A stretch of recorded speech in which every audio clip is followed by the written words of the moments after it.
تو میں بات کر رہا تھا کہ ہم اگر اس کو ہی نیکی سمجھ بیٹھے ہیں یا تو پھر ہم نیکی ہم سے بہت دور ہے. اگر ہم یہی چیز مان لیں کہ اچھے عوامل یا اچھے عمل ہمیں جنت تک لے جائیں گے تو پھر نیکی ہم نہیں کر سکتے. پھر نیکی جب ہم سے دور ہے تو پھر جنت کا تو تصور ہی نہیں کر سکتے ہم. ٹھیک ہے. اب نیکی اور اچھے عوامل کو ہی اگر بنیاد بنا کر یا سمجھ کر صرف ان دو چیزوں میں فرق کر کے ہی اگر کوشش کی جائے تو میں سمجھتا ہوں ہمارا جو ہے رخ یا ڈائریکشن جو ہے وہ کم از کم وہ جو ہے صراط مستقیم کی طرف مڑ سکتی ہے. ٹھیک ہے. ہمارا رخ جو ہے وہ صراط مستقیم جو اللہ کی طرف جو راستہ بتایا گیا یا اللہ کی طرف سے بیان کیا گیا صراط مستقیم ہے, اور جس پہ محمد صلی اللہ علیہ وسلم نے چل کر خود کو چلا کر رب تک رسائی حاصل کی ہے. ان کی سنت ہے یہ. ٹھیک ہے. صراط مستقیم پہ چلنا, اس کی طرف ہمارا رخ ہو جائے گا اگر اس کی ان دو چیزوں میں فرق کر لیا جائے اور سمجھ لیا جائے. ٹھیک ہے. کہ نیکی اور اچھے عمل کیا ہے. ٹھیک ہے. اگر ان میں ہی صرف فرق کر کے اگر ہم سمجھ کے اس فرق کو تو عمل کرنے شروع کریں تو انشاءاللہ پھر ہمارا رخ جو ہے کم از کم اس صراط مستقیم کی طرف مڑ جاتا ہے. ٹھیک ہے. یہ بات میں کر رہا ہوں. تو جب رخ ہم اپنی کوشش محبت اور خلوص دل سے تبدیل کر کے اب رب اور محمد صلی اللہ علیہ وسلم کے راستے کی طرف کریں گے اپنا رخ, تو واللہ یقین جانیے پھر اس رخ بدلنے کی کوشش جو کی ہم نے یا کوشش کر رہے ہوتے ہیں, اس برکت سے رب ہمارے دل پھیر دے گا. ٹھیک ہے. اور حقیقت ہمارے سامنے لے آئے گا. یہ بہت بڑی میں بات کر رہا ہوں. اگر آپ کو سمجھ آ جائے, اللہ تعالیٰ آپ کو سمجھنے کی توفیق دے اور اس پہ عمل کرنے کی بھی توفیق دے. اب یہ وراثتی مسلمان جو اللہ نے ہمارے نصیب میں تقدیر میں شامل کر کے ہمیں واضح ہم سے محبت اور عشق کا ثبوت دیا ہے, تو جیسے رب نے اپنا ثبوت عشق اور محبت ہم سے ہے کہ نہیں, اس کا ثبوت اس نے ہمیں جو ہے واضح طور پہ ہمیں وراثت میں جو ہے دین اسلام دے کے یا اس میں داخل کر کے یہ شامل کر کے اس نے یہ ثبوت ہمیں دے دیا ہے. ٹھیک ہے. تو آگے بندہ مومن تک کے سفر کا آغاز تو ہمیں جو ہے وہ خود ہی کرنا ہے, وگرنہ جو ہے ساری صورتحال جو حقیقتاً ہے کہ آپ کو واضح اور کھلے الفاظ میں آسان الفاظ میں نے آپ کو بیان کر دیا. ٹھیک ہے. اور بتا دیا ہے. اب اسے سمجھنے سے بھی اگر ہم قاصر ہیں تو پھر واقعی اللہ یاخذ ہے ہمارا. ٹھیک ہے. تو رب تعالیٰ نے جو کرم ہم امتیوں پر یا اسلام کے اندر داخل کر کے یا پیدا کر کے کلمہ نصیب یا تقدیر میں شامل کر کے ہمارے پہ جو کرم اور شفقت کی ہے, خدا را اسے سمجھیں, یہ بہت بڑی بات ہے. ٹھیک ہے. جو کسی ہندو کے گھر میں بھی ہم پیدا ہو سکتے تھے, کسی سکھ کے گھر بھی ہو سکتے تھے, کسی کرسچن کے گھر, کسی یہودی کے گھر بھی ہماری پیدائش ہو سکتی تھی. ٹھیک ہے. تو اس فرق کو سمجھیں. ٹھیک ہے. جو ہم میں اور عام انسانوں میں یا انسانی نسل میں ہے. ٹھیک ہے. ٹھیک ہے. جو رب نے فرق بنایا, ہم تو اپنے فرق, میں اس فرق کی بات نہیں کر رہا, میں جو رب کی طرف سے فرق ہے اپنی مخلوق میں اس فرق کو بیان کر رہا ہوں. ٹھیک ہے. تو جب اس کو سمجھیں گے اس طریقے کو, تو رب اس پر قدرت اور طاقت بھی جو ہے رکھتا ہے.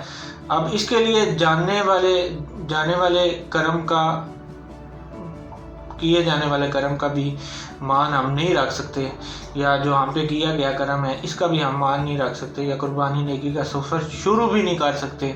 تو پھر اس سے آگے کا کام کرم بے شک وہ مہربان ہے, کر سکتا ہے. ایسے بھی کوشش کے بنا بھی ہم پہ کرم کر سکتا ہے. اللہ اپنے بندے کی محبت اور عشق کا ثبوت چاہتا ہوگا نا, وہ بھی چاہتا ہے کہ میرا بندہ مجھ سے کتنی محبت کرتا ہے, یہ بھی اس کا بھی اظہار انسان کرے یا مسلمان کرے. ٹھیک ہے. جب رب نے خود ہم سے محبت اور شفقت کیے جانے کا واضح ثبوت دے دیا تو رب تعالیٰ بھی یہ چاہتا ہوگا, چاہتا ہے.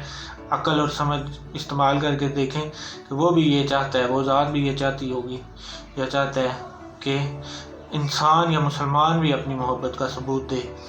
ٹھیک ہے. اللہ کے 1,24,000 کم از کم انبیاء کرام آئے ٹھیک ہے.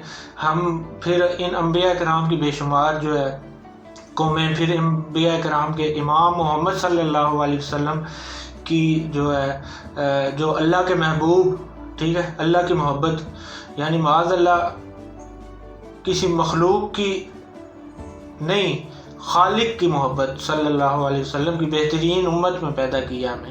ٹھیک ہے، ہمیں رب تعالیٰ نے جو ہے دنیا میں موجود اب اس ٹائم کتنے انسانوں کی تعداد موجود ہے. ٹھیک ہے، تو تصور کریں ذرا ذہنوں میں اس ساری نسل انسانی میں جو اس وقت دنیا میں موجود ہے، پھر ان انسانوں میں کتنے مذاہب، تہذیبیں موجود ہوں گی یا موجود ہیں. اس انسانی نسل میں یا نسل سے سب سے محبوب ترین نسل اپنے محبوب محمد صلی اللہ علیہ وسلم کی امت میں شامل کیا. ٹھیک ہے، یا کیا ہے رب نے. ٹھیک ہے، ہم انسانوں کا اب یہ محبت بھی ہمارے لیے کم ہے تو ہمارے ساروں پہ جو ہے وہ پھر واقعی فٹے منہ ہے. ٹھیک ہے، تو ایک مرتبہ غور سے سن لیں، حقیقت سامنے آ جائے گی. آپ کی جو باتیں میں نے کی ہیں اس کو سنیں یا سمجھیں، حقیقت آپ کے سامنے آ جائے گی، اور پھر اس حقیقت کو مان کے عمل کرنے کی کوشش بھی بڑا کام ہوگا. ٹھیک ہے، اور اس سے آگے ڈٹ جانا حقیقت پر، حق پر، جو ہے وہ بندہ مومن کی پہلی صفت ہے، جو واضح اور بہترین صفت ہے. ٹھیک ہے، بے شک اللہ ہمیں سمجھ، عقل اور عمل کی توفیق دے انشاءاللہ. ٹھیک ہے، اللہ تعالیٰ اس ملک، قوم اور امت پر اپنا خاص کرم کرے اور رحم کرے. تو انشاءاللہ نیکسٹ آگے پھر کسی ٹاپک سے پہ بات کروں گا. تو جو میں نے باتیں آج کی ہیں یا جو بات میں نے آپ کو کرنے کی یا سمجھانے کی کوشش کی ہے، اس کو غور سے سمجھیے گا. انشاءاللہ آپ کو یا آپ کی اس پہ، ان باتوں پہ غور و فکر کرنے سے ہی آپ کی زندگیوں میں انقلاب آ جائے گا انشاءاللہ. میں سمجھتا ہوں جیسے میری زندگی میں رب تعالیٰ نے انقلاب لایا یا میرا رخ بدلا یا پھیرا ہے میرا دل، تو ان باتوں سے یا ان چیزوں سے جن کو میں نے سمجھا یا جن کو میں نے جاننے کی کوشش کی، ان سے اگر میرا دل پھر گیا تو میں سمجھتا ہوں کہ آپ کا بھی ان باتوں سے یا ان عملوں سے دل رب پھیر سکتا ہے، اگر صرف ہم کوشش ہی کریں یا کوشش کر کے دیکھیں. ٹھیک ہے، اس کوشش کی برکت سے ہی ہمارے جو رب تعالیٰ، اس کوشش کی برکت سے رب ہمارے دل پھیر دے گا انشاءاللہ. ٹھیک ہے، تو سب سے پہلے میں کسی اور کی، نہ تو کسی دوسرے کی انسان کی بات کرتا ہوں، نہ کسی لیڈر کی بات کرتا ہوں، نہ کسی فقہ کی بات کرتا ہوں، نہ کسی امام کی بات کرتا ہوں، نہ کسی ملک کی بات کرتا ہوں. ٹھیک ہے، میں دنیا میں موجود ہر ایک مسلمان کی بات کر رہا ہوں. ٹھیک ہے، اور اس خطے میں پاکستان میں موجود ہر فقہ کے اعتبار سے نہیں، امت کے اعتبار سے جتنے بھی مسلمان ہیں، بنا کسی فقہ کی تفریق کے. ٹھیک ہے، سب کو میں یہ پیغام دینے کی کوشش کر رہا ہوں کہ آپ یہ سمجھیں اور جانیں. انشاءاللہ ہمیں سمجھ آ جائے گا. اللہ حق کا راستہ پھر آپ کو بھٹکنے نہ دے، یا بھٹک جانا یہ پھر رب پہ ہوتا ہے. ٹھیک ہے، یا وہ رب بھی پھر اس کا ذمہ دار بن جاتا ہے. ٹھیک ہے، وہ احساس کرا دیتا ہے آپ کو کہ اب میں ذمہ دار ہوں. ٹھیک ہے، تمہاری ہر برائی کا، تمہارے ہر گناہ کا جو ہے اس کو نیکی میں کیسے بدلنا ہے، اس کی طاقت رب ہی رکھتا ہے نا. تو وہی پھر ذمہ دار ہوتا ہے کہ تم بھٹکو یا نہ بھٹکو. ٹھیک ہے، تم رخ تو اس کی طرف کرو یا رخ کرنے کی کوشش تو کرو. اگر ہم یہ بھی نہیں کر سکتے تو پھر ہم کچھ بھی نہیں کر سکتے. ٹھیک ہے، تو اللہ تعالیٰ اس ملک اور قوم اور امت پر اپنا خاص کرم کرے اور رحم کرے. اللہ حافظ.